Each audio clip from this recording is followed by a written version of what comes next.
ஒரு அரசியல் சூழ்நிலையை தவறா தமிழ்நாட்டில் உருவாக்கிடக்கூடாது. அப்படி சேரும் பொழுது ஒட்டுமொத்த அதிமுக நிர்வாகிகள் ஆல்ரெடி இங்க மூவ் ஆயிட்டாங்க. தமிழ் வெற்றி கழகத்துக்கு மூவ் ஆயிடுவாங்க அந்த முடிவு எடுக்க போது முன்னாடியே. அப்ப நாளைக்கு அதிமுக வெறும் பேப்பர் லெவல்ல இருக்கும். அப்ப இபிஎஸ் அவர்களும் திரு மு க ஸ்டாலின் சேரும் பொழுது ஒவ்வொரு மாவட்டத்திலும் திரு இபிஎஸ் அவருடைய அதிமுக வேலை செய்யறதுக்கு ஒரு நிர்வாகி இருக்க மாட்டாங்க. ஒரே ஒரு நிர்வாகி இருக்க மாட்டாங்க. அவருடைய மகனும் திரு இபிஎஸ் பழனிசாமி அவர்கள் மட்டும்தான் கட்சியில் இருப்பாங்க. இன்னொரு 5 பேர் இருப்பாங்க. அவங்களுக்கு தேர்தல் வேலை செய்யவே தெரியாது. அவங்களை விட்டுருவோம். இப்பயே தீர்மானம் போடுறாங்களாம், திரு மிதுன் அவர்கள் கட்சியை வழி நடத்தணும், இளைஞர் அணி தலைவர் ஆகணும். அதுல அவர் சொல்றாரு, அன்னைக்கு பேட்டி எடுக்கும்போது சொல்றாரு இபிஎஸ் அவர்கள், என்னுடைய மகன் ஒன்லி உறுப்பினர் தான், அரசியல் ஆசைனா எதுக்கு நீங்க உறுப்பினரா வச்சுக்கிறீங்க? எதுக்கு தெரியுமா? திரு உதயநிதி அவர் சொன்னாருங்களே, என் மகன் 25 வருஷமா உறுப்பினரா இருந்தாரு, அதனால டக்கு நான் இளைஞர் தலைவர் ஆகிட்டேன், அதனால சட்டமன்ற உறுப்பினர் ஆகிட்டேன், அதனால துணை முதலமைச்சர் ஆகிட்டேன். இதே கதை தான் அடுத்து இபிஎஸ் அவர்கள் ஃபாலோ பண்ண போறாங்க. இதை தெரிஞ்சுக்கிட்டாங்க எல்லா மாவட்ட செயலாளர்களும் எல்லா முன்னாள் அமைச்சர்களும் நல்லா தெரிஞ்சுக்கிட்டாங்க. இது குற்றச்சாட்டு அல்ல. 2 பேரும் சேரணும்னு சொன்னது யார் தெரியுமா? மார்க்சிஸ்ட் கம்யூனிஸ்டுடைய அகில இந்திய தலைவர் திரு பேபி அவர்கள் சொன்னார், நாங்கள் ஏன் தமிழக வெற்றி கழகத்திற்கு ஆதரவு கொடுக்கிறோம்னா அதிமுகவும் திமுகவும் பிஜேபியும் சேர்ந்து ஆட்சி அமைக்க போது, அதனால நாங்கள் இருக்கிறோம் சொன்னார். திரு சண்முகம் அவர்கள் மார்க்சிஸ்ட் கம்யூனிஸ்டுடைய தலைவர் தமிழ்நாட்டில் அவர் சொன்னார், திமுகவும் அதிமுகவும் பிஜேபியும் சேர்ந்து ஒரு புடலங்கா கூட்டணி உருவாக்குவீங்க, அதுக்கு நாங்கள் சப்போர்ட் பண்ணுவோமா? இது சொன்னது யாரு? தமிழ் வெற்றி கழகமா? இல்லை. 10 வருஷமா திமுக கூட்டணியில் இருந்த கம்யூனிஸ்ட் தோழர்கள். ஐயுஎம்எல் தலைவர் சொல்றாரு, என்ன கூப்பிட்டாங்க, அதிமுகவும் திமுகவும் சேர்ந்து ஆட்சி அமைக்கிறதுக்கு என் சப்போர்ட் கொடுக்க சொன்னாங்க. முதல்ல 2.5 வருஷம் அவங்க முதலமைச்சர், இபிஎஸ் அவர்கள் முதலமைச்சர், அடுத்து உதயநிதி முதலமைச்சர். என்ன ஒரு சூழ்ச்சி, எவ்வளவு பெரிய அநியாயம்! இதை எதிர்க்கிறதுக்கு ஒட்டுமொத்த அதிமுக தொண்டர்களும் குரல் கொடுத்தாங்க. ஒட்டுமொத்த அதிமுக 47 எம்எல்ஏ 20 எம்எல்ஏ 25 எம்எல்ஏ அப்பயே குரல் கொடுத்தாங்க, திமுக சேரக்கூடாது. சொன்னது கம்யூனிஸ்ட் மட்டும் கிடையாது, சொன்னது ஐஎம்எல் மட்டும் கிடையாது, உண்மையான மக்கள் தலைவருடைய விசுவாசிகளா இருக்கக்கூடிய அண்ணன் விஜயபாஸ்கர் அவர்களும், கரூர் விஜயபாஸ்கர் அவர்களும், அண்ணன் சி.வி. சண்முகம் அண்ணன் அவர்களும் எல்லோரும் இணைந்து திமுகவுடன் சேரக்கூடாதுன்னு சொன்னாங்க.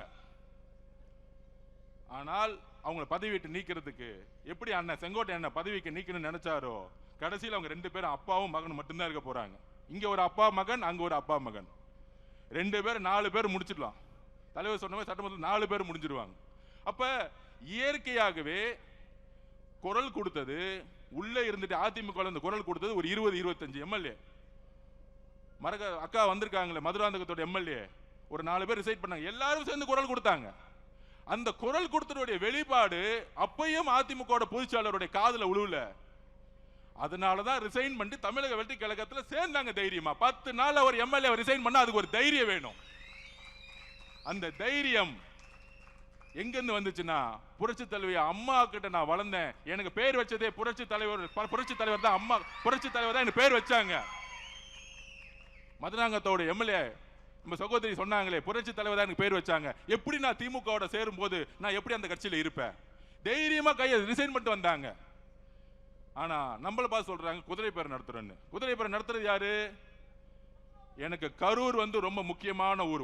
ஒரு கணக்கு வழக்கு இருக்கு. அந்த கணக்கு வழக்க முடிக்காம விட மாட்டோம்.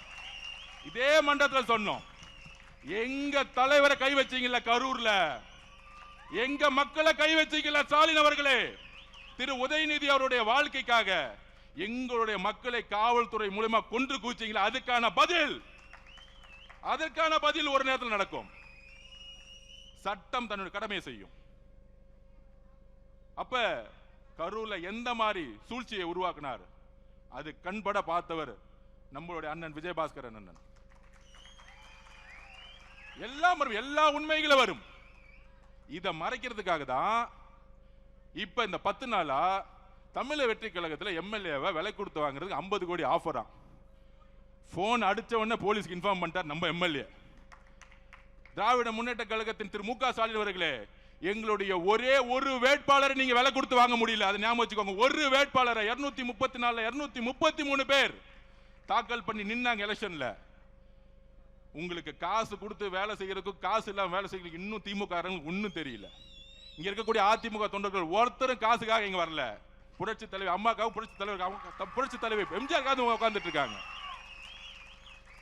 அப்ப நீங்களும், அதாவது திமுகவுடைய தலைவர் மு.க. ஸ்டாலின் அவர்களும் எடப்பாடி பழனிசாமி அவர்களும் சேர்றதுக்கு முன்னாடி is a political stand, it's a political strategy. எங்களுடைய தலைவர் சொல்லிட்டாரு, ஒட்டுமொத்த அதிமுகவுடைய உண்மையான புரட்சி தலைவருடைய எம்ஜிஆருடைய விசுவாசிகளும் அம்மாவோட விசுவாசிகளும் தாவேகவில் இணைக்கப்பட வேண்டும். It's a declare.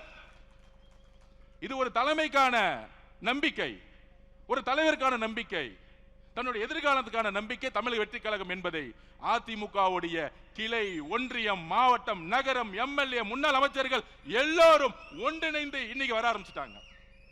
வேற எந்த எதிர்பார்ப்பும் கிடையாது. தமிழ் வெற்றி கழகத்தெல்லாம் திமுகவும் அதிமுக உடைய பொதுச்செயலாளர் அடிச்சு வச்சிருக்க மேல காசுல இங்க கிடையாது. நாங்க எளிமையா இருக்கிறோம். இன்றைக்கும் அமைச்சர்கள் ₹1 ஒரு துறையில வாங்கல, ஒரு துறையில ஒரு இடத்துல ஒரு அமைச்சர் காசு வாங்கிட்டாங்க. சொல்லுங்க பாப்போம் திரு மு.க. ஸ்டாலின் அவர்களே. அப்போ ஒரு மாற்றம் உருவாகிட்டு இருக்கு தமிழ்நாட்டில். இந்த மாற்றத்தை மக்கள் சந்தோஷமா மகிழ்ச்சியா அனுபவிச்சுட்டு இருக்காங்க. எந்த டிபார்ட்மெண்ட் போனாலும் ஊழல் இல்லையே. ஆன்லைன்ல பட்டா கிடைக்குது, டிடிசிபி போனா அப்ரூவ்ட் கிடைக்குது, ரிஜிஸ்ட்ரேஷன் டிபார்ட்மெண்ட் போனா காசே இல்லாம இன்னைக்கு இல்ல நிலம் வந்து பதிவு பண்றாங்க. நெடுஞ்சாலை துறையில ஊழல் தூக்கி எறிஞ்சிருக்கும், பொதுப்பணித்துறையில் ஊழல் தூக்கி எறிஞ்சிருக்கும், போக்குவரத்து துறையில ஊழல் கிடையாது. அப்ப மக்கள் மகிழ்ச்சிய ஆவற நேரத்துல ஒரு சூழ்ச்சி செஞ்சு இந்த மாதிரி செந்தில் பாலாஜி அவர்கள் இந்த மாதிரி பழைய அமைச்சர்கள்ட்ட எல்லாம் காசு 10,000 கோடி 20,000 கோடி இருக்கு, விலைக்கு வாங்கி ஆட்சியை கவுக்க முடியுமான்னு பாக்குறாங்க. அப்ப இந்த ஆட்சியை கவுக்குறதுக்கு காசை இறக்க பாக்குறாங்க. எங்களுடைய தலைவரை நானும் சரி, அண்ணனும் சரி, அமைச்சர்களும் சரி, ஒரு துரும்ப கை வச்சீங்கன்னா மொட்டை தமிழ்நாடு எந்திரிக்கும். எழுதி வச்சுக்கோங்க. இன்னொரு தேர்தல் வந்துச்சுன்னா திமுக 234 தொகுதியும் டெபாசிட் பண்ண நாங்க தேர்தலை பார்த்தலாம் பயப்படல.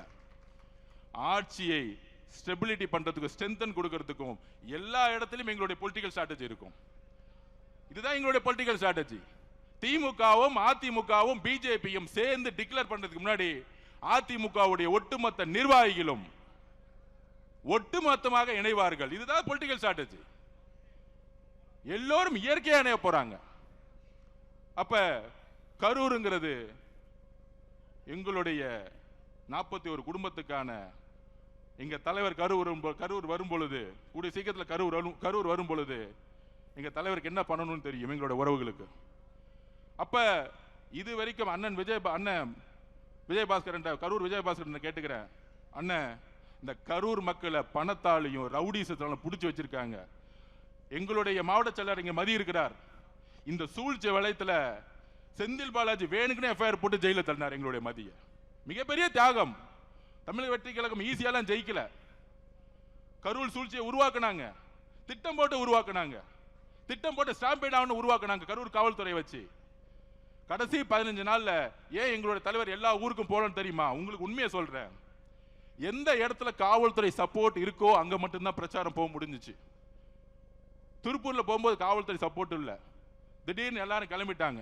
ஏன்னா கோயம்புத்தூர் மாவட்ட பொறுப்பாளர் திரு செந்தில் பாலாஜி திருப்பியும் அங்க இருக்க காவல்துறை அழுத்தம் கொடுத்து அவர் திருப்பூர் போகும்போது போலீஸ் எல்லாம் விலகிருங்க, 10 லட்சம் பேர் திருப்பி மக்கள் கூடட்டும், திருப்பி அவங்க இடிச்சுக்கிட்டு திருப்பி ஸ்டாம்பிட் ஆகட்டும், இப்படி ஒரு சூழ்ச்சி. அதனாலதான் கடலூர் கேன்சல் பண்ணப்பட்டது, கிருஷ்ணகிரி கேன்சல் பண்ணப்பட்டது. சோ திமுக ஆட்சியில் இருக்கிற வரைக்கும் ஒரு இயற்கையாகவே ஒரு ஸ்டாம்பிட் உருவாகட்டும், காவல்துறை என்ன சப்போர்ட் பண்ணக்கூடாது, ஒரு எஸ்ஓபி போடட்டும். அதனாலதான் 14 ஊருக்கு பிளான் பண்ணதை எங்களுடைய தலைவரால போக முடியாத சிச்சுவேஷன். நிறைய டிஸ்ட்ரிக்ட்ல காவல்துறை சப்போர்ட் கிடையாது.